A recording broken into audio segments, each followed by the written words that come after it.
Le président de la République qui rappelle à l'ordre un jeune collégien les problèmes et la crise migratoire qui traverse les mers d'ailleurs, puisqu'il y en a aussi, comme vous le savez, aux États-Unis. Et puis notre avenir, eh bien notre avenir, il passe évidemment par le numérique. Et c'est avec Mounir Mahjoubi que nous sommes ce matin, qui est le secrétaire d'État chargé précisément eh bien, du numérique.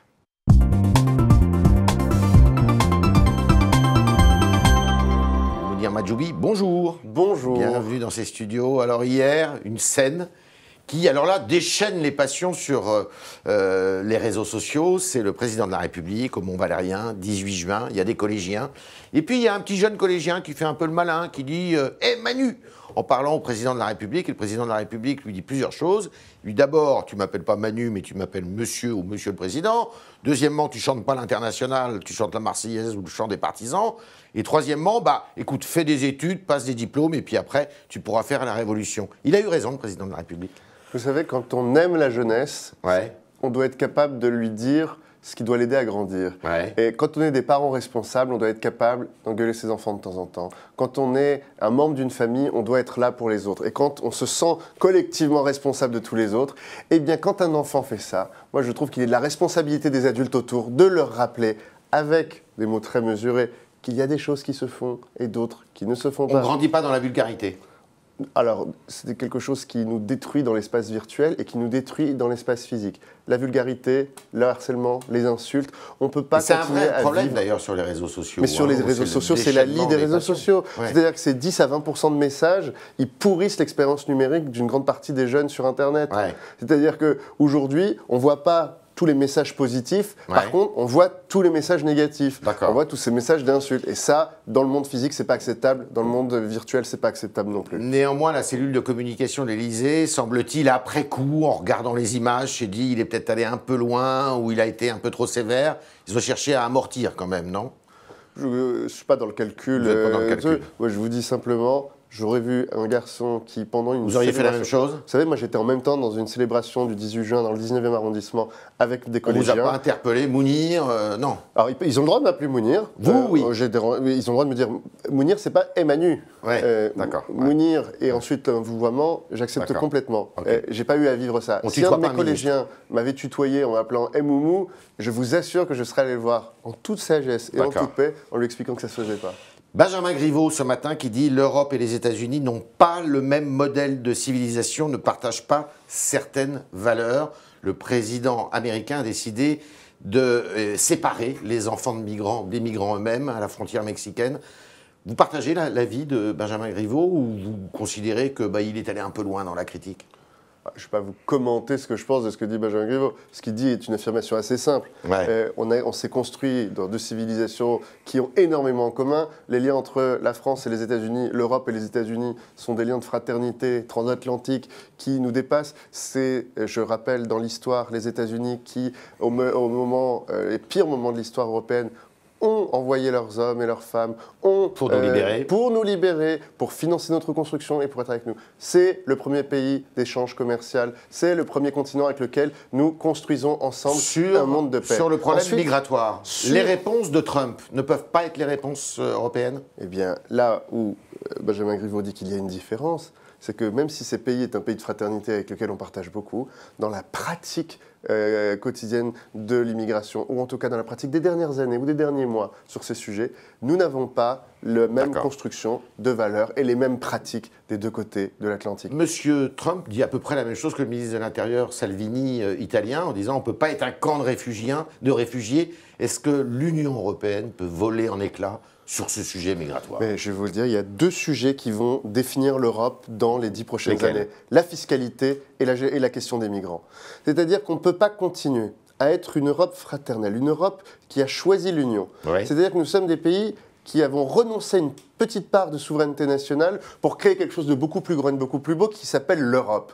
Il existe ce rêve européen encore? Mais ce n'est pas un rêve, c'est une réalité européenne. C'est-à-dire que ce qu'on a construit ensemble, c'est quelque chose qui nous dépasse. Regardez ceux qui ont eu la chance de vivre l'Europe, d'étudier à l'étranger, de bénéficier de la fluidité, d'avoir une monnaie unique. Demandez aux agriculteurs qui ont pu vivre de l'engagement européen pour l'agriculture. Regardez ce que ça peut faire au quotidien. Est-ce qu'elle est menacée, cette Europe-là? Mais elle est menacée par certaines questions sur lesquelles nous n'avons pas su Et nous n'avons pas réussi ces dernières années à nous mettre d'accord. Aujourd'hui, celui qui ramène ce sujet sur la table à chaque réunion, c'est Emmanuel Macron. Ouais. C'est le président de la République. Sur la question de la fiscalité. C'est lui qui doit défendre ce modèle européen là, dont vous parlez. Mais il en est un des grands porteurs. Et vous savez que le Conseil des ministres franco-allemand qui a lieu cette semaine doit nous permettre de réengager nos partenaires et notre premier des partenaires, l'Allemagne, pour être certain qu'ensemble, on porte toujours ce projet.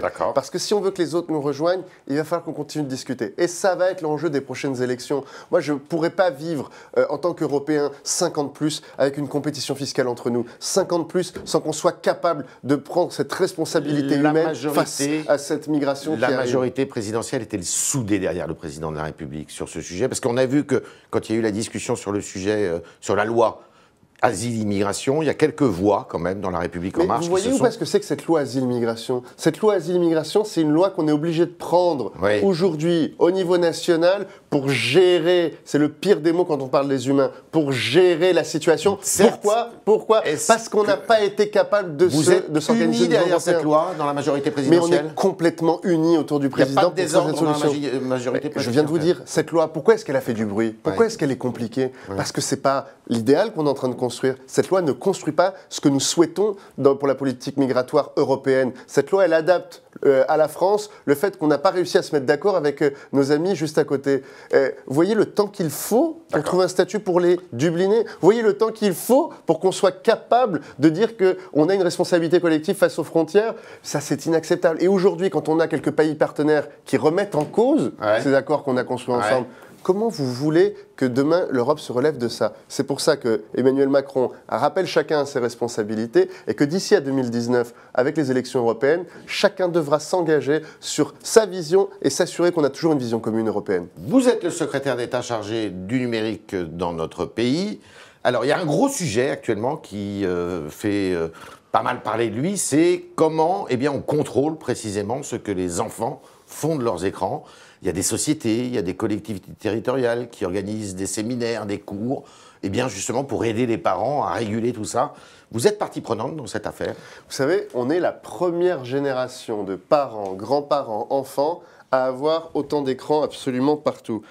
Et on n'est pas toujours exemplaire avec aussi les adultes. Il est partout, tout le temps avec nous. Aujourd'hui, le prix étant descendu à moins de 100 €, il y en a plusieurs dans les familles. Et en fait, on ne sait pas trop comment se comporter face à ces écrans. Parce que on n'a jamais eu l'habitude, on n'a pas été élevé avec quand on est un parent ou un grand-parent. Donc face à ces écrans, chaque famille a inventé ses règles. Chaque famille a tenté d'adapter. Et vous avez raison de dire qu'on n'est pas exemplaire.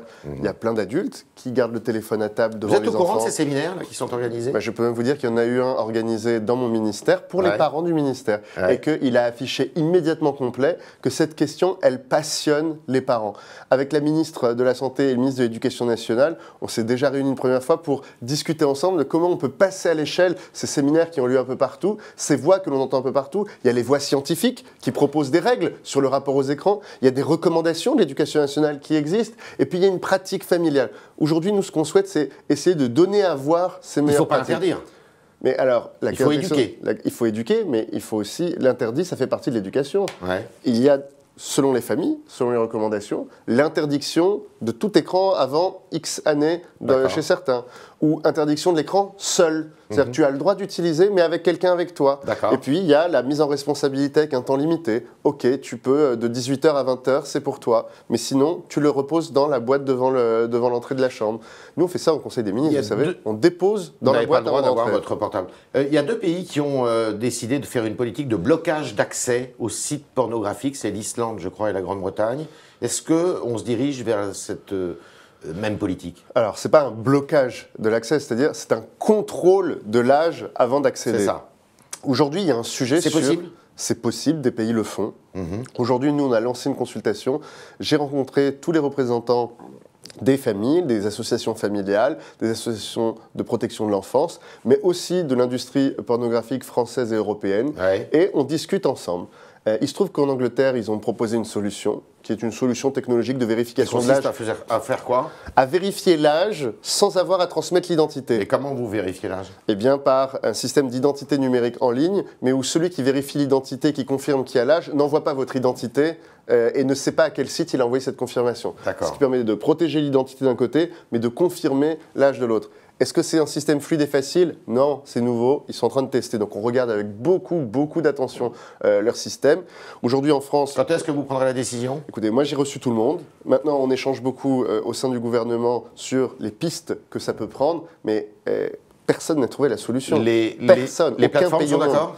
Mais lesquelles? C'est ça le grand sujet. Ouais. C'est-à-dire que les plateformes de micro-contenus pornographiques, elles, déjà, sont détenues par peu de personnes. C'est un ou deux groupes qui possèdent la majorité de ces sites dits de tube. Eh bien, ces groupes-là ne souhaitent pas rentrer officiellement dans ces discussions, même si, dans certains pays, ils l'ont fait. Donc, aujourd'hui, c'est à nous de savoir vers quoi on veut aller, c'est quoi les objectifs qu'on veut donner, l'interdiction, le contrôle absolu, la sanction en cas de non-respect du contrôle. Tous ces sujets-là, c'est les sujets qu'on a lancés et qui vont, au cours de 2018, arriver vers des conclusions. Alors, il y a une loi qui a été en discussion, qui a fait beaucoup jaser, c'est la loi Fake News. Est-ce que le contenu de cette loi vous satisfait? Il y a une chose qui m'intéresse dans cette loi, qui est la plus importante pour moi, qui est une révolution qui va nous aider vraiment. Cette loi, elle est là parce qu'on ne peut pas accepter de se faire manipuler notre démocratie par des pays étrangers. On ne peut pas l'accepter. Eh bien, cette loi, à travers différents articles, elle va prévoir des obligations de transparence de la part de certaines plateformes, de certains médias en ligne, pour savoir d'où parlent ces entreprises. D'où parles-tu, camarade? Qui finance? Qui a intérêt à manipuler? Qui a payé la publicité? Vous allez savoir ça? Vous savez, la publicité sur Facebook et la publicité sur Google, elle est payante. Et donc, il y a bien quelqu'un qui fait un virement. Donc, on va demander aux plateformes de dire qui a payé pour les mises en avant. Elles peuvent vous donner les informations? Elles auront l'obligation. Au terme de cette loi, elles auront l'obligation? Elles auront l'obligation. Si on a identifié qu'il y avait un soupçon de manipulation de l'opinion, elles devront attention, la publicité sur des contenus politiques, dire qui a payé pour cette publicité de contenu politique. Et je pense que c'est la moindre des choses. C'est de se dire, si jamais quelqu'un tentait de manipuler l'opinion en achetant massivement, eh bien, que son nom soit écrit dessus. Vous redoutez pas qu'il y ait quand même quelques accros à la liberté d'expression? L'enjeu de la loi Fake News, c'est pas de rajouter des nouvelles qualifications qui permettraient d'aller devant le juge pour faire interdire des contenus. Il est là pour pouvoir pousser l'enquête pour savoir s'il y a une tentative de déstabilisation du pays. Vous avez quand même bien vu ce qui s'est passé aux États-Unis. Vous avez vu ce qui s'est passé en France. Vous avez vu ce qui est arrivé à notre campagne. Vous avez vu ce qui est arrivé... Enfin, ça n'a pas bousculé votre campagne, pour autant. Hein. Pour autant, le président de la République a été... le candidat a été élu. Mais parce que c'était très amateur et que c'était encore le début. Regardez ce qui s'est passé pendant le Brexit. Regardez ces chambres d'écho financées par l'étranger, qui mettent en avant des faits alternatifs ou des fausses histoires et qui le financent massivement. Moi, mon grand sujet, c'est d'où vient l'argent, qui y a intérêt. Le haut débit sur tout le territoire d'ici à combien de temps? 2022, le très haut débit partout. 2020, le haut débit et le réseau mobile de qualité pour tous sur tout le territoire. On a déjà annoncé la méthode, on a signé l'engagement avec les opérateurs, avec des sanctions très lourdes en cas de non-exécution. Les premiers poteaux pour la 4G, ils arrivent dans quelques mois. Et on va, avec Julien de Normandie, dans quelques jours, expliquer la méthode sur comment on va identifier ces premiers poteaux prioritaires. Quelles sont les régions en France qui sont en retard là, sur ce point de vue? C'est partout. C'est partout, et c'est partout où on a des zones peu denses. C'est plus facile quand on est en Ile-de-France que quand on est dans la Creuse. Il y a moins de zones peu denses en Ile-de-France. Mais c'est partout où on a des zones peu denses où les opérateurs n'ont pas, par eux-mêmes, décidé de construire. Comment vous faites alors? Vous obligez les opérateurs? Non seulement on les oblige, mais ils viennent de signer un engagement qui les oblige à investir près de 3,5 milliards d'euros complémentaires pour le déploiement de plusieurs milliers de poteaux nouveaux, et avec un plan de déploiement, département par département, zone par zone, et c'est ça qu'on annonce dans quelques jours avec Julien de Normandie. Nous sommes toujours avec Mounir Majoubi, on parle numérique, mais on va parler d'autres questions, sans doute avec vos interrogations, chers internautes, et c'est Jean-Baptiste Semerjian qui nous rejoint dans le studio.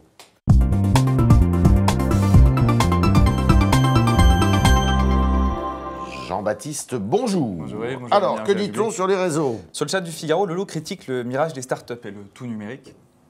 Combien resteront sur le carreau, demande-t-il? Aujourd'hui, les startups. On doit être heureux.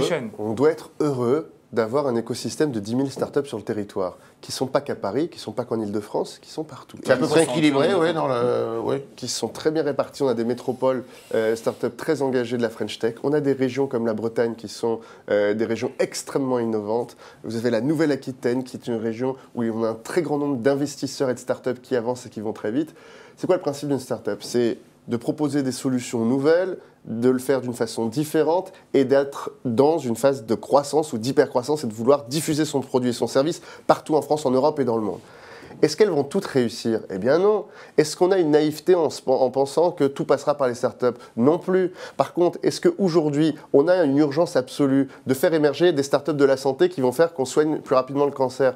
On a remis un prix avec le président de la République récemment à une startup qui permet d'augmenter par 2 la viabilité des diagnostics de cancer du sein. Et bien ça, c'est des traitements plus efficaces, moins chers et qui sauvent des vies. Ça, c'est une start-up. Dans quel secteur il y a le plus de, je dirais, d'innovation, le plus d'activité? Aujourd'hui, il y a des secteurs dans lesquels on a vocation à transformer le monde si on va à la bonne vitesse. Il y a la cybersécurité, il y a la santé, il y a le transport et il y a l'énergie. Il se trouve que sur ces sujets, les startups françaises, elles sont plutôt très bonnes.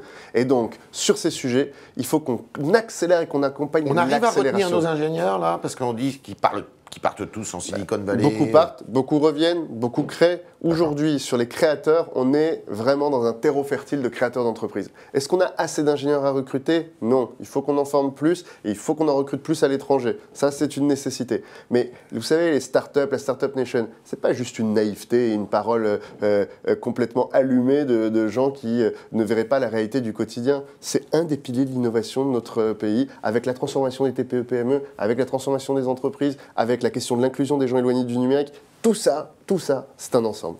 Jean-Baptiste. Justement, l'inclusion des gens éloignés du numérique, que des Français ne soient pas esclaves du numérique, c'est plutôt un bon signe. Vous répondez quoi, Naïma, qui vous dit ça? Mais je dis que ce n'est pas. Mais vous comprenez ces peurs, rester sur le carreau, ne pas être au courant du numérique, avoir peur. Vous comprenez les personnes plus âgées qui ont plus de mal? Oui, non seulement j'y crois. Il y a une fracture générationnelle, là. Moi, je me bats pour eux depuis presque 2 ans. Cette question de l'inclusion numérique et des 20% de Français, 13 millions de Français qui sont à côté du numérique, c'est devenu une urgence absolue. Moi, je suis responsable de la transformation numérique de l'économie, de la transformation numérique de l'État et des services publics. Vous vous doutez bien que si je réussis dans ces 2 missions, mais alors, c'est terrible si je ne m'occupe pas de ces 20%-là. C'est-à-dire qu'eux vont voir les 80% bénéficier d'une économie hyper connectée, plus d'informations, plus de communication, plus de services, des meilleurs prix, des super services publics en ligne, disponibles 24 sur 24, 7 jours sur 7, et eux, à côté, qui verraient passer le TGV avec le bruit, les vibrations, mais ils ne seraient pas dedans. Ils ne savent pas ce que ça fait.